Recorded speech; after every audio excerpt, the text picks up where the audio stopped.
The backstory on this car is that it's an '85 C4 Corvette that was left for dead in the desert and flooded. It had that worthless Crossfire 350 V8 in it, but what made this one pretty cool is that it had a manual transmission, which is a 4-speed with a Doug Nash add-on overdrive on the back. We cut this thing up until it only weighed 2,350 pounds, and it's been sitting ever since.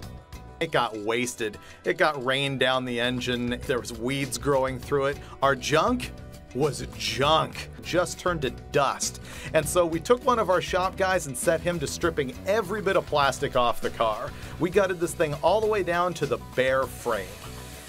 So now we're gonna throw a little bit of money and a whole lot of parts we have laying around at this thing to see if we can make it handle just a little bit better. We're gonna have to do everything to the car. All that's left is the stuff that performs. No more Guido.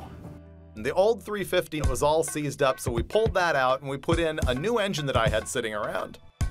The motor here is the Marshmallow Mouse, or the white trash. It's a bone stock junkyard 91 truck bottom end. It's got some World Products 170cc iron heads on it, Comp Cam's thumper cam, and of course the tunnel ram and zoomies. And it made 350 horsepower and 360 pound-feet of torque. It's no fire breather here, but it was sitting around and it was cheap and it's ludicrous, and we're hoping to death that these zoomies actually clear the brake booster.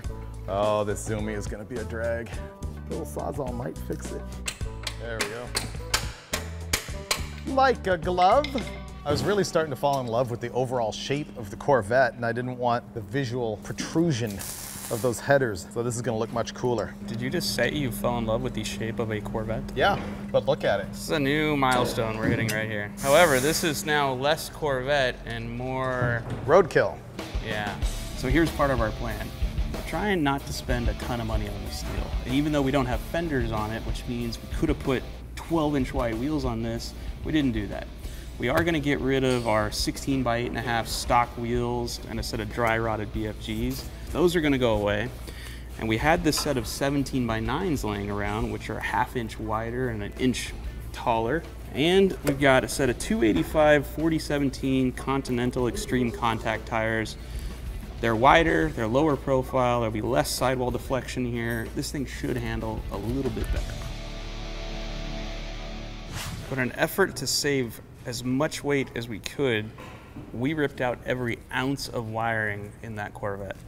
And we're gonna replace just what we need with a universal switch panel and switches.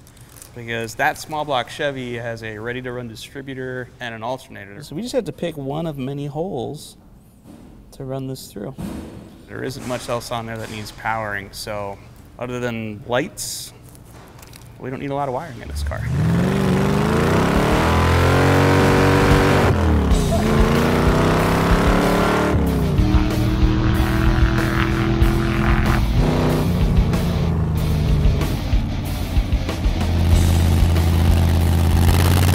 You know, the thing is, the whole Vette hack idea could be legitimate.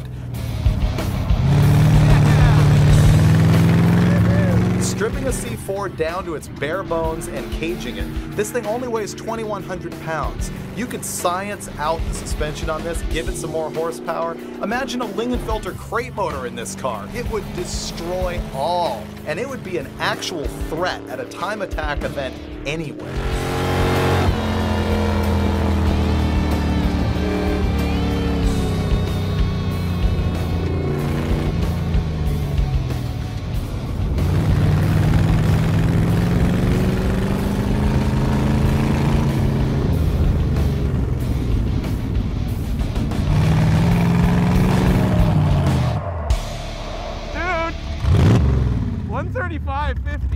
So I matched my time.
working?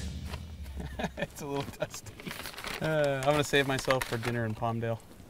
Yeah, you know, a lot of people go there for the food. This thing is so much like a Baja Bug, it's ridiculous. It's lightweight, it's got independent rear suspension, great flotation because it doesn't weigh anything. The thing just blasted dirt roads, but I had to find out, could it handle a rocky hill climb?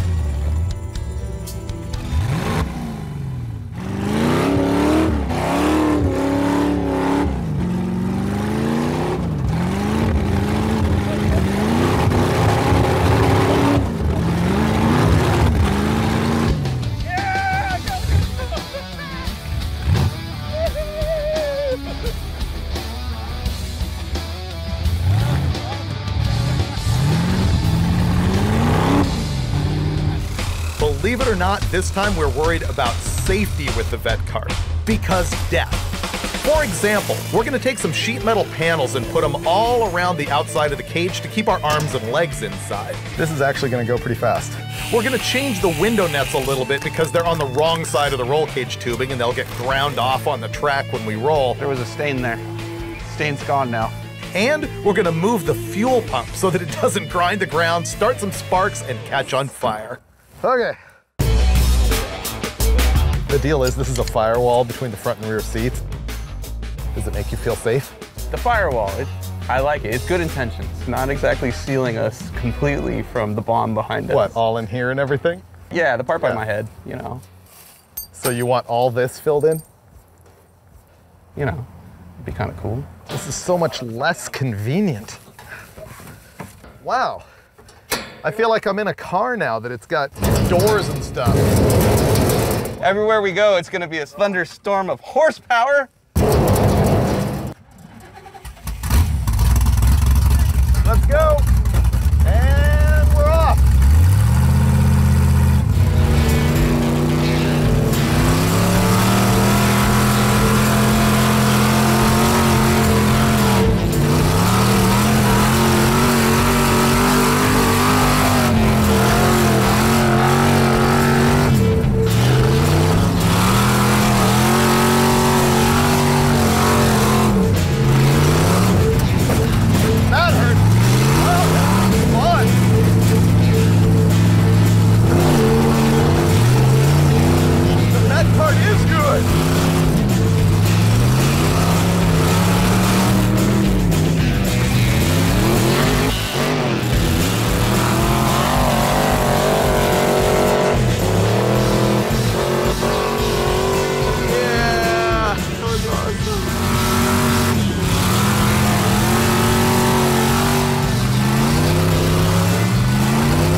Look how much sand is inside the filter.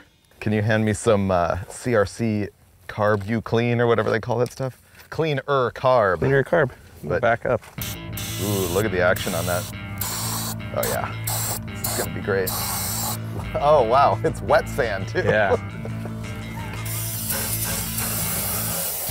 Oh, look at that. It's virtually new on my side. You're making a swamp of brake clean soaked sand mud it's right like here. cologne. See this? Ooh, do you have a match? Oh, it's on It's fire. burning. Compelling. That's really good. Brake clean and sand, it's the new thing. Oh, I think it'll go all day. For some reason, it's just brought a peacefulness to the morning, hasn't it? Fire's mesmerizing. It's the part where we burn the car to the ground. Uh-huh. Do it again. You just lit the engine on fire, jackass.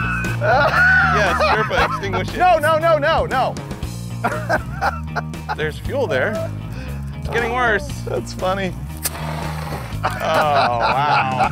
Hopefully the EFI wiring harness didn't just burn. All right, well, that's it for this episode of Roadkill. Hopefully this wiring harness isn't jacked. It's a little melty. Oh, it's fine. We're durability testing the marshmallow and the Phytech. We're idiots. Well, I don't know if we are idiots. Pretty sure I said not towards the motor. Fire it up. I told them to make a lap or two, just get in the gear they're going to be in, get their hands and their feet where they're going to be, and just drive past the ramp so that when you hit the ramp, you're already in your comfort zone. That's 1,800 RPM. That should flip him over nicely right there. That seems about right. How do you feel? All right, here we go. So we'll see. This may be the real one. I couldn't pick the worst car for this challenge, but hey, it might work.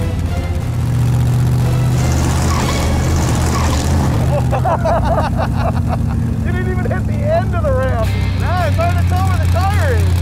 The ramp can be intimidating, but I think he's good. He'll get it. Still can't figure out where the damn tire is.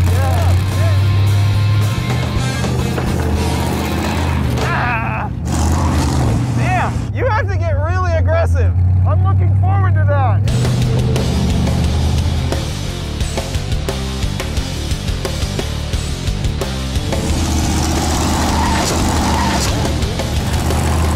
Yeah, see? He got 10, 12 feet further that time. He's now learning what it's taking to bring the car off the ramp and higher. Instead of the ramp doing the work, he's starting to do the work. Damn, I'm gonna go once more and then I'm gonna ask him for pointers. Oh yeah! Get it!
Well, that was pretty good. See, you turned in the right amount. I mean, you felt it though, right? Yeah. But you couldn't keep it one way or the other very long, could you? Oh, dude, it's over like that. Yeah. As soon as it's up there, it's over. Right, and that's what I'm saying. But once you did what I just told you, to bring the car to you, you had it for a second, but it's hard to manipulate it. Hey, are we unbuckling or flipping? What are we doing here? Let's flip this thing over. Oh, the poor Vette Kart. How do you feel? I feel upside down. One, two, three, go! Oh, that was great!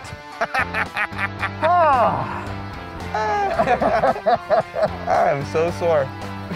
My neck is definitely sore from all those landings. That was fun. Actually, the rollover was legitimately softer than those last few landings. And the slide, I gotta be honest, I was like, I let go of the wheel and I went like this and I was like, this is kind of fun. My only thought was I saw sparks and I'm like, those are the sparks that are gonna catch us on fire. Yeah. I planned ahead for that. I have a fire suit, but no head sock, no socks, and no gloves. So yeah. The extremities, they weren't gonna work out too well. So is the Vette Kart really the ultimate all-around performance vehicle? I'm gonna go ahead and go with no.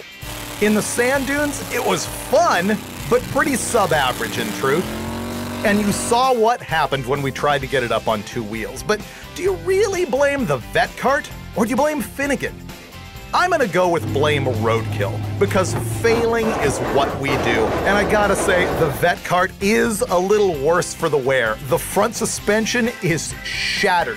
I'm telling you, when that tire folded under in the front, it took that rack and pinion and exploded it like a hand grenade.